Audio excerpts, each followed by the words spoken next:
So guys, mga ka-forever, makikain na lang tayo dito sa tira. Ito kasi kagabi, isang plato pa to na mga ganito kalaki. Sobrang kasarapan, ito na lang ang natira. Palabok. Ito guys, yung apritada. Graduation kasi nung kapatid nitong aking manugang. Padala dito yung aking balae ng mga pagkain. Hindi nakapunta ron gawa ng may lagnat itong pangalawa kong apo. Ngayon, napadala na lang dito. Ito yung tinatawag na kinagod. Kamot ito na buo, kinayod lang yung loob.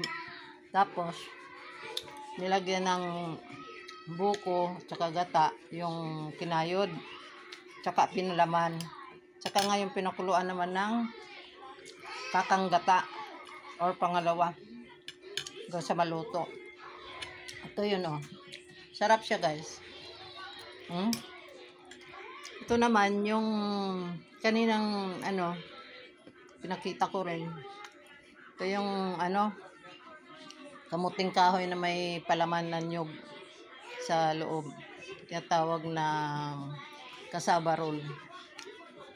Salamat guys. Thank you sa panonood.